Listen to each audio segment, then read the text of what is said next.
What is going on, everybody? I am super excited to be here tonight, 8 p.m. Just put the kids down. I am super stoked and excited about being here with you all today. Thank you so much. Welcome to the AMA. I see questions popping in, and I'll be happy to answer as we roll through here. I've got a bunch of emails that came in as well with a lot of questions that came in. I will go ahead and dig into, first off, it is playoff season. Playoff season's the end of the season as we're rolling into the colder snap. Hopefully everybody had an amazing season, but this is really where you're going to separate from your competition, is when people start to kind of get a little tired. People start to see the cold as a threat, of course, which it will slow down the business for sure. But if you have the opportunity to be able to still be out and work with this weather, it is such a phenomenal opportunity for you to get way ahead of your competition. And that's something that is an incredible opportunity for you to make a difference in your season. So you might have been hitting your goals, or you might have been a little bit short of your goals throughout the season, but as you're coming to a wrap here, now's the time. It's playoff season. Let's rock and roll. All right, we've already got questions coming in here.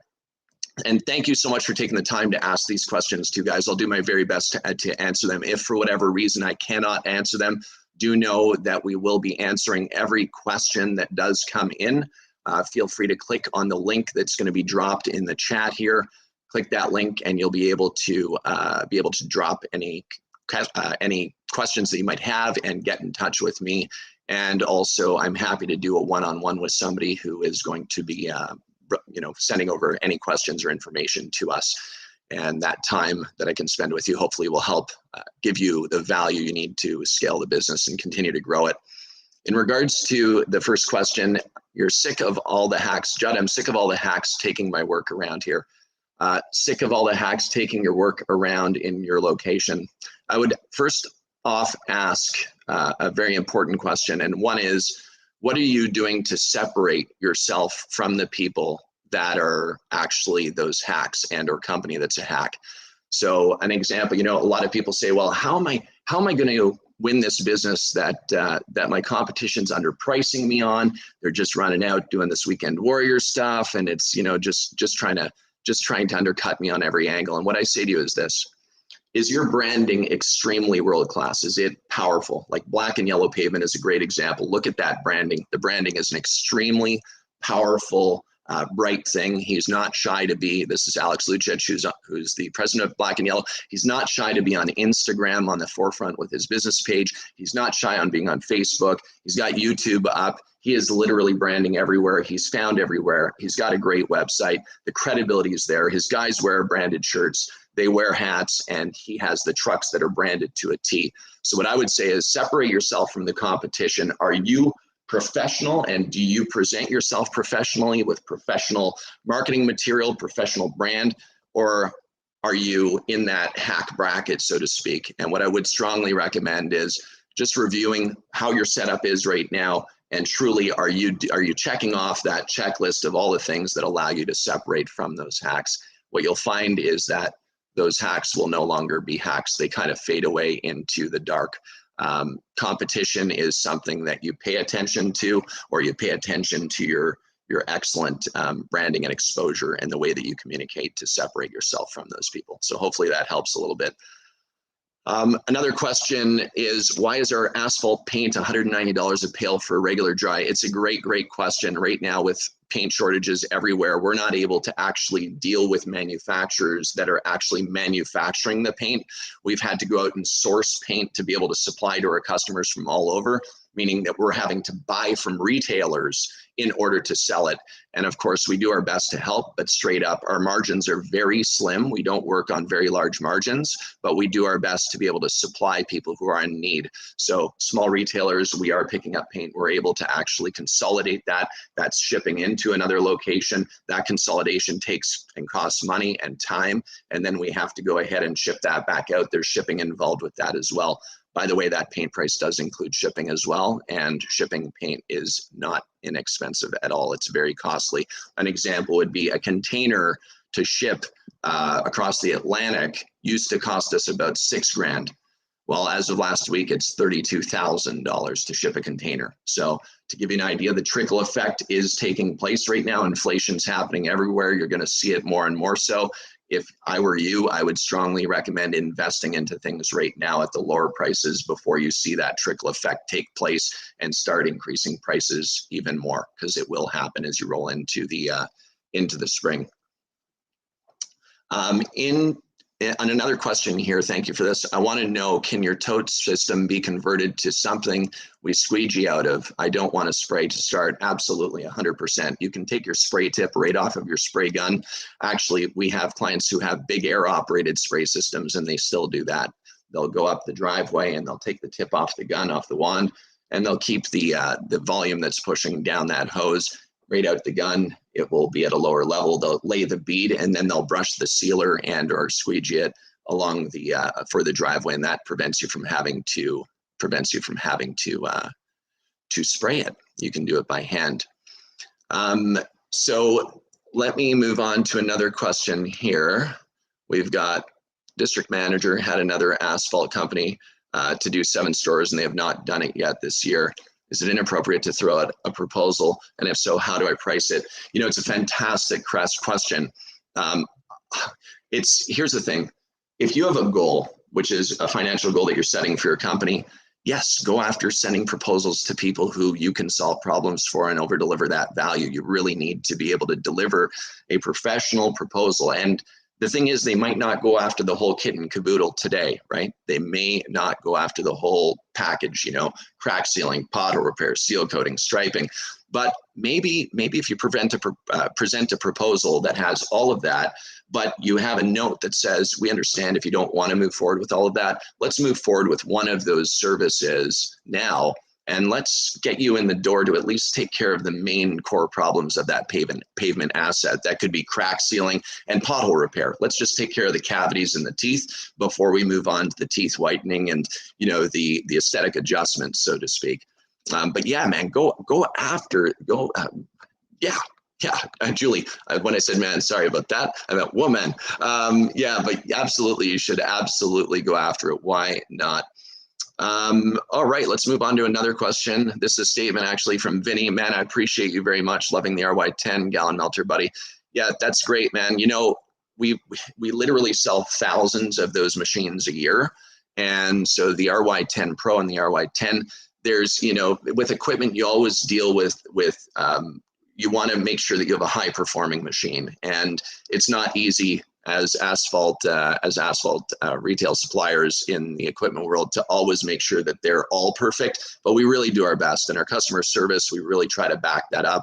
If there's something that goes wrong, we always do our very best, and RhinoWorks has been really great in backing up warranty and stuff. So thank you for that feedback, and if anybody's interested in the RhinoWorks equipment, we definitely have that stuff.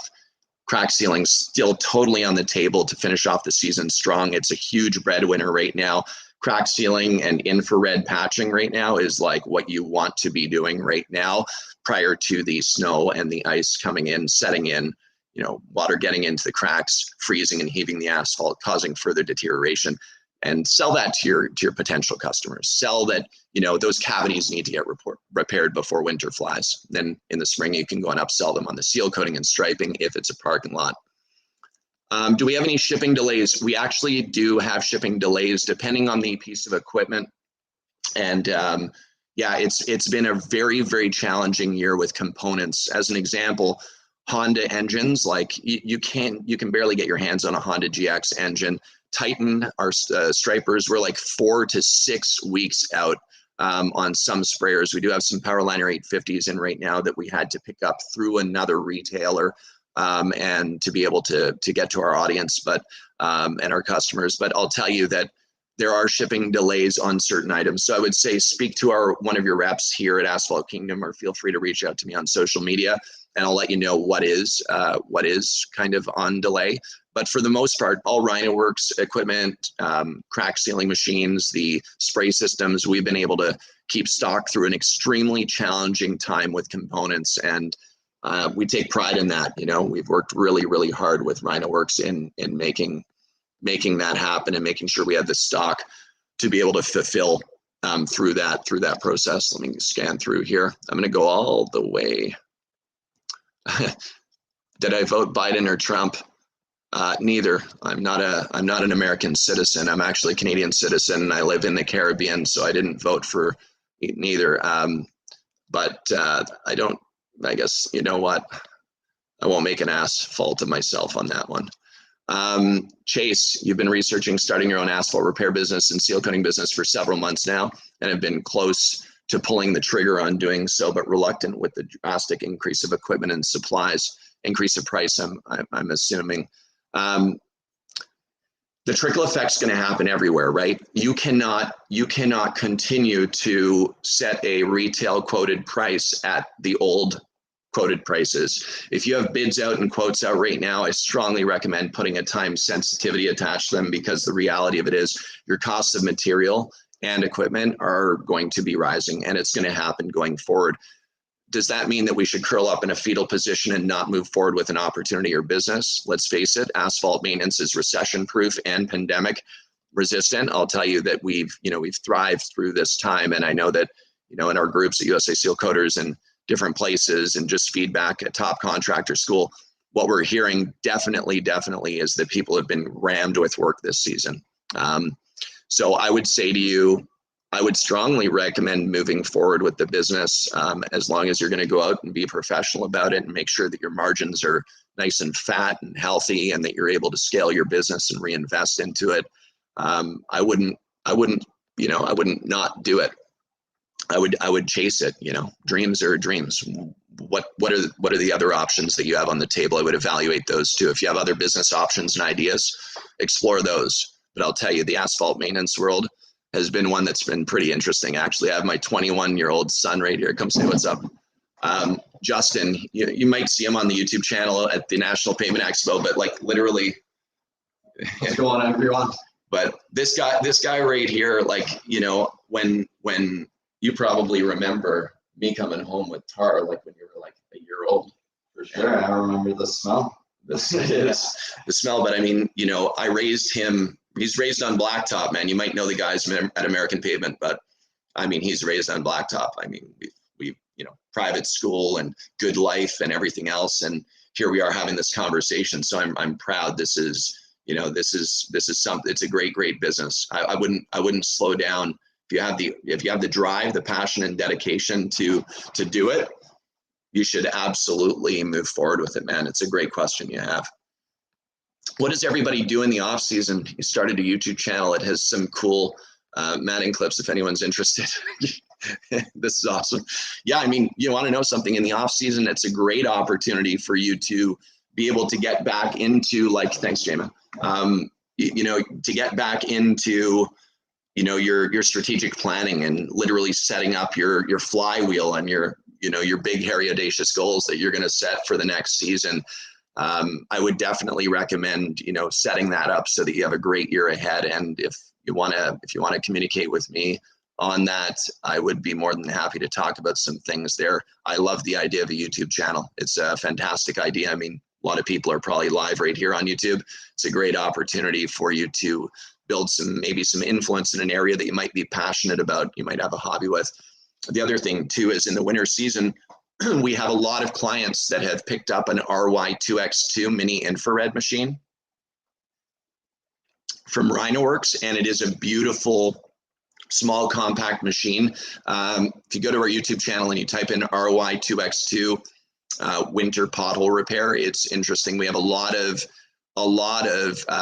clients that do emergency pothole repair in the winter, and they're making $95 a press. And it takes 7 minutes to do a heated press, and you can essentially rework the asphalt, and then you can compact it with a vibrating plate or a plate compactor. But you can think about shopping malls and gas stations and car washes and restaurants and hotels, motels. I mean, endless. There are parking lots everywhere, and potholes do arise in the winter, and they end up getting, filled with water, and then they have black ice, and somebody can slip and fall. It's a potential litigation issue that they might be up against, and you don't want anybody getting hurt, and you want that pavement to stay in the best shape possible. So it's important to repair those potholes. And we're having clients that go out and do 10 potholes a day. That's $950. The cost of propane on your RY2X2, and you have some, excuse me, you have some rejuvenator and some asphalt millings, and you literally go to town. We have a whole video on that on YouTube if you want to check it out. Or if my team can drop that link of that video in the chat, that would be pretty cool too. Here you go, Jay Hendricks, 68. I'm just starting out in the east here from the west coast. We did squeegee applied, but it seems spraying in my area is what people are doing. Is the brush method better? You want to know something? It's like it's a very common debate. You know, a lot of people like to do the brush application, and I'll tell you that I have a good buddy now, Greg Francis. He has a YouTube channel called Seal Coating His Life. Phenomenal channel. He does great work. He for the most part, he does, you know, brushing for residential. So for smaller projects, brush. But when you get into big parking lots, like 200,000 square foot type lots, even smaller than that, 50,000 square foot lots, spraying is a lot faster. And as long as you're doing a proper 2-coat application for those kind of large projects, I think that it's absolutely fine to do the spraying on large projects. I've sprayed my whole life, and you know, I've done brush, I've brushed sealer, I've done it every single way that you can imagine. And for certain applications, certain things are great, and others it's different, right? It's like a weed whacker is great in certain areas of a lawn, but you know, a lawnmower is better in others. And so, you know, if you choose to cut the whole lawn with a weed whacker and you're really good at it, cool. But it would be hard to cut a football field with a weed whacker, you know. Hopefully that helps. From Chris, Allie, what's up? Oh my gosh, I miss you guys, man. We have trained an employee in line striping, but what wise advice would you offer him to just starting out? He does have a goal of starting his own business. I'll tell you what, Billy Davidson, we actually market a course together, the How to Price a Line Striping course, and then he's got the All Pro Striping course. I mean, I'm a little bit biased, obviously, but Billy Davidson's been in the business for over 25 years. He's just an awesome guy. That 9-hour video training system is unbelievable. We sell a lot of them on Asphalt Kingdom's site. Drop that link in there if we can, Mercy. And yeah, the Billy Davidson All Pro, that's what I would do. I would invest money into a proper course that gives all the ins and outs, the pricing details, the how-tos, and the ways of really, you know, really doing it extremely well. I've got Rob McKenzie on. Rob, it's so good to be here with you, man. Thank you so much for tuning in and taking the time. I know you were going curling, I believe, with your wife. So I'm stoked that you're here, man. Hey, Judd, when I'm trying to generate lists of multiple contacts, what's the best way to gather, organize, and send out email and follow-ups? It's such a good question, man. And I just erased it off my dry erase board up there, but we're working on some pretty cool campaigns right now. And I actually just shot a video yesterday about literally how to do this. And I've created the email templates, I've created the call scripts, I've created the workflow template, I've created the how to generate lists and leads. And that is, it's one of the great questions is, okay, well, I want to scale and grow my business, and I don't really want to knock on doors constantly because cold calling kind of sucks. You know what I mean? So I'll tell you that the way I recommend that you do it is as follows. First off, understand the workflow. If I want to do this, you know, why am I doing it? Why am I first out doing it? How am I going to do it? So if I do this, this will be the result. If that's the result, then I can achieve that or that. That can then lead to something else and so on. So that workflow is a very important first stage. I'll just tell you, in that workflow, the very first thing is list building. And how do you build a list of what I call prospect list of potential people that you can convert from a prospect to a lead, and then a lead to an MQL marketing qualified lead to a sales qualified lead, and then a sales qualified lead to a customer. And the way you do it is you go to like Upwork or Odesk or Fiverr. These are freelance platforms that you can go to, and you can hire people that can scrape data from the internet. So the one I shot yesterday was about storage facility, and that's coming soon. So check out our channel, subscribe to our channel, and click the ringy bell notification thing so that you get notified when we push out content, because that video is going to have huge impact on your business straight up for anybody that's wanting to scale and grow their business within their state or their municipality, county, etc. Upwork, you go there, there's data scrapers there, you tell them what you want. So I want name, first name, last name, email address, website, physical address of the property. You want to have that information, and all within this zip code, for example, or within this state, or nationwide, whatever you really want. And generally, you're going to spend about 20 cents for every lead that prospect that they put into that Google sheet for you. And once you have that list, then it's a matter of you doing your Google AdWords. So your retargeting campaigns, you can upload that email list and you can now target them through Google AdWords. You can hit them on social media ads. You can send them out emails. You can phone them afterwards once you've warmed them up with really value, purpose-driven content that's speaking to them about the importance of maintaining their asphalt and why they should do it. And then you have a landing page from those ads. That landing page on your website would have structure about, providing them with a free pavement assessment, for example, a virtual free pavement assessment, and they fill out the form with their name, their email address. You get that again through a lead capturing solution that turns into what we call a marketing qualified lead. That marketing qualified lead, once that's in, you now have the ability to be able to communicate with that marketing qualified lead, right? Because they've expressed interest now in your business. They're not a prospect on that list anymore. They're interested. They turn now into a sales qualified lead where you have communication. That communication then goes to hopefully a proposal that you can deliver to them. Obviously, we've developed the Pavement Pro solution that allows you to create professional proposals through that system. You give them a proposal. You hope to close the deal. Of course, you do your following up. And guys, there's all kinds of different pieces of this that is in that video that I spoke about doing yesterday that you'll get on our YouTube channel here. Hopefully, if our marketing team can get it out, hopefully in the next 3 weeks or so. So stay tuned on our YouTube channel. It literally lays it all out. Rob, that was a long-winded way of answering the question, man.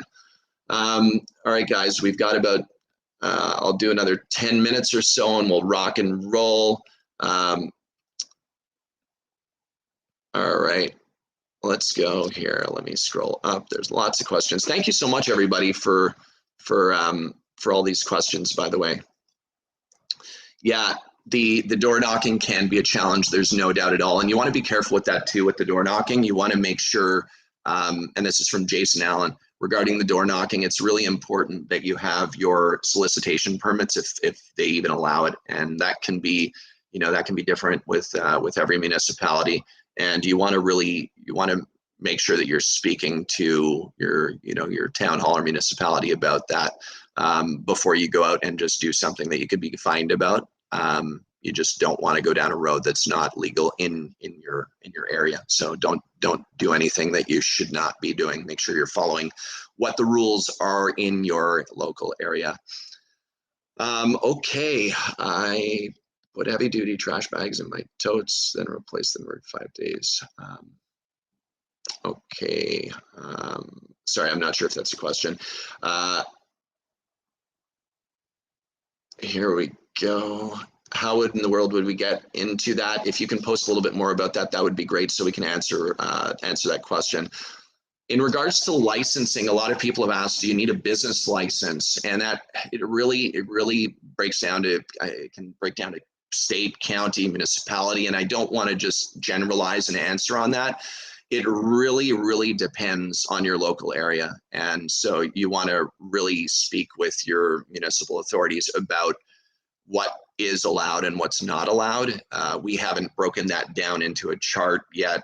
Maybe it's something on the horizon that we can do to help, cut to the chase there. But I would just call your local authorities and ask them the question of what it is that you need to do this properly so that you're set up for success. Don't ever do something that you shouldn't be doing. It's not worth it, right? Your reputation and you want to make sure that you're abiding by the law and your business isn't getting hurt because of that. Okay, let's look for some more questions.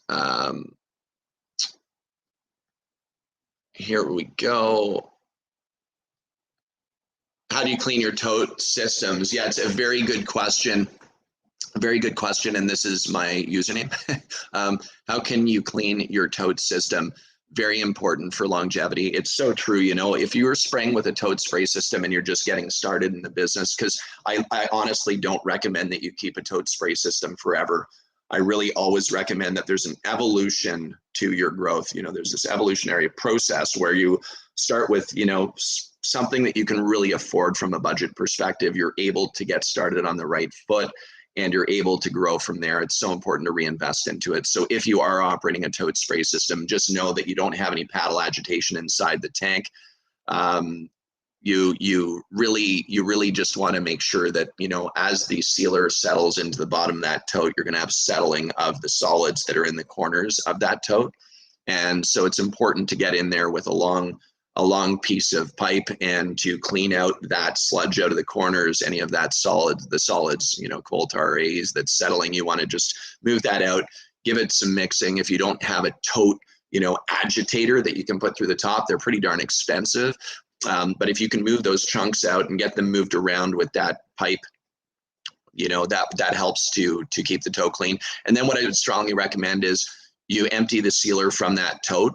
Like, make sure that you're emptying the sealer from that tote as you're going through your season. And usually that tote, when you do empty it, it's good to give it a good flush, a water flush, and make sure that you're not just disposing of the dirty water into a yard or, you know, sewer or something. Make sure that you're using that sealer water, that murky water, compromised water. Make sure you're using that for dilution for your future concentrate loads that you might be filling in your tote. So you can reuse that water within the concentrate. Hopefully that helps, but you definitely want to clean that out.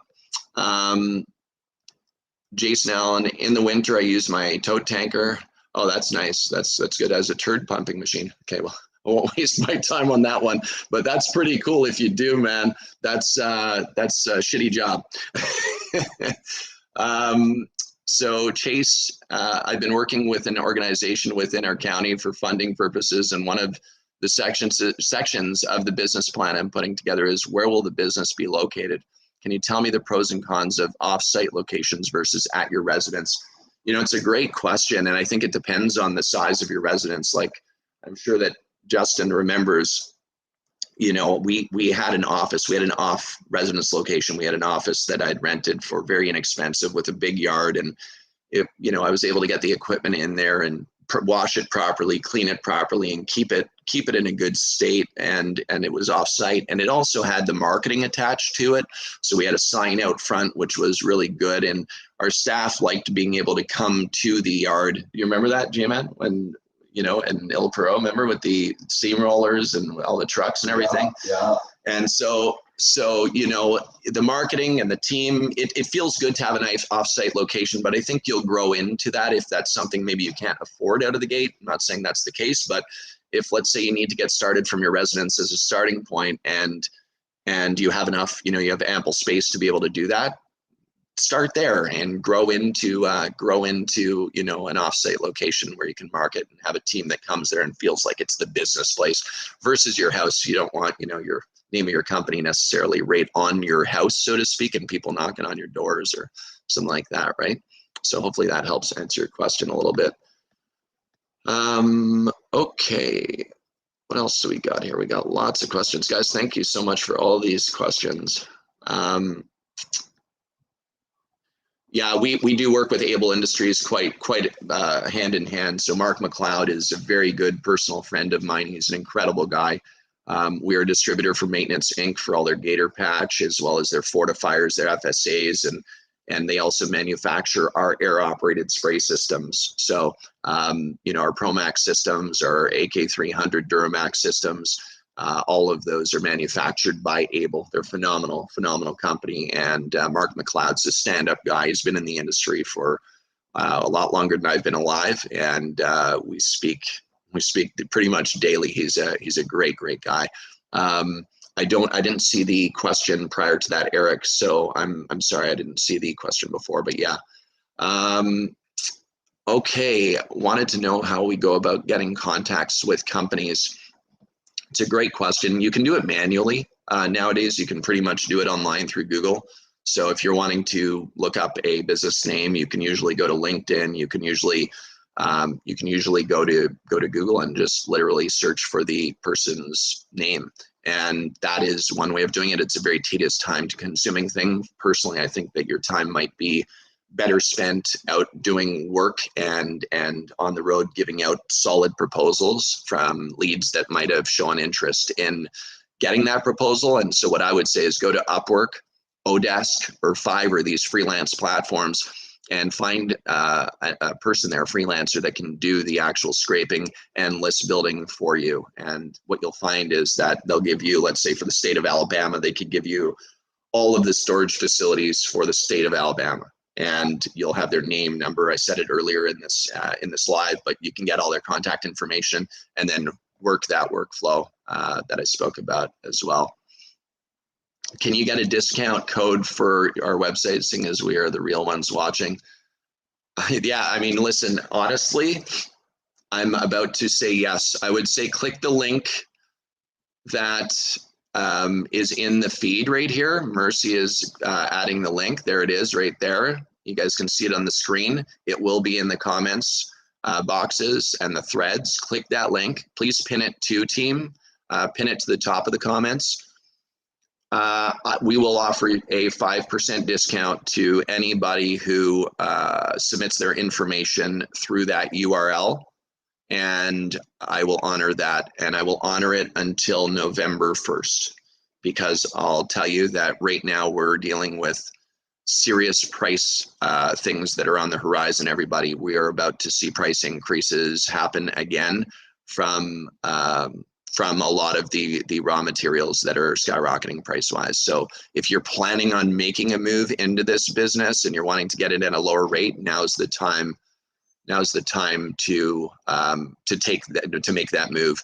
We've also added financing. We have a financing partner called ClickLease. So if you go to any of our product pages or our package pages, I believe it's anything over $1,000 or $500. I'm not exactly sure. Mercy, if you could add that into the comments, but I think it's somewhere in around there. You can get financing from ClickLease, and it's like instant. They're really, really awesome. We actually had like 4 applications approved today for big packages, and it's nice to see those financing deals come through, because you can see like a $13,000 package come in, and the person's only paying $300 a month, and we know at $300 a month, $300. How fast you can earn that, right? It could be literally 2 boxes of crack filler can earn that payment, and the rest is gravy for the month. So think about making those investments now, everyone, because you will see the trickle effect from all the shipping price increases that are taking place. It will move onto the shelf. You make contracts, looking for how you get bids with franchises or bigger companies. Yeah, like national accounts and stuff. It's one of the most awesome questions that I love to answer. And the straight up answer is that the majority of people don't even try. Like, not even try, right? And so if you're looking to get into a franchise, or you're looking to get into, a national, let's say YMCA National, for example, I would literally go to a location and speak with the franchise owner and let them know that you'd love the ability to be able to do some work for them, and you're really looking at growing and scaling your business, and you'd love to know how maybe they can connect you with other franchise owners in the state. And what you'll find is you may not be able to go national right away, but what you'll do is create that kind of viral effect that will start with doing one project with a franchise owner and operator or owner, and then they'll be able to connect you with other people that they know. Start with the nucleus and work outbound from that and scale it that way. I'll give you an example. We work with YMCA National, 2,700 locations, and we started with a guy named Doug up in the Northeast, and he had called our company asking about some stuff, and I chatted with him, had a great conversation. Then he started connecting the dots as soon as I asked. A lot of the time we hesitate to just speak and ask the question and actually stay disciplined in really going for what it is that we're set out to do. I hear a lot of people that say that they want to go after, the goal, let's say, of $1 million. Well, are they putting out enough proposals to get there? Are they knocking? Are they knocking on enough of their proposals that they've handed out? Knocking on their doors again, asking for that, doing that follow up and asking for the close. It's really something that I'll say is stay motivated and disciplined to achieve the goal. We're having a very different month here at Asphalt Kingdom because of the shortages and stuff, especially paint's been wild. But our goal is our goal, and nothing's going to back that down. And yesterday we were a little bit behind our goal. And today I set out with our team. We had our executive huddle, and it was like, here's what we need to do, strategize, and let's go after a goal and really make that happen. So I would go after it, speak to people and scale it. How often do we go live? I'm glad it's been helpful to you. I think we're going to go live a lot more. I think we're going to probably do like an Ask Me Anything. I don't know, we'll probably start doing it once a month. And if it gets more popular, we'll probably do it once a week. And hopefully it helps a lot of people out. Everybody, we're out of time for now. I really, really appreciate everybody coming on here with me. And I'm glad you're taking notes, man. And I'm my mission, I'll tell you, everybody, like truly my mission in life right now is with our team is to be a lighthouse for everybody. Like I truly want a better life for everybody that's on here. And I've been able to build a really, really beautiful life. I've got, a 4-year-old, a 6-year-old, a 21-year-old that we've been, they're raised on blacktop, and it's a beautiful industry, and networking with people in the inner circle and creating these circles that are right for you. You're the average of the 5 people that you hang around with the most, as the old saying goes. So hang around with some great freaking people, and some great results come from that, but we're here to help. Our whole team is here to help. We're not in it just to sell equipment and supplies. We're in it because we really, really, truly care about your success, and we're eager to continue to impact this industry positively.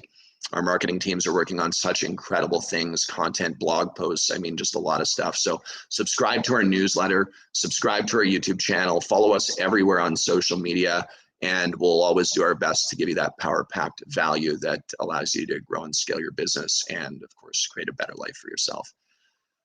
For now, thank you for tuning in, and we're going to check out of here. I'm going to have our team close this off right now.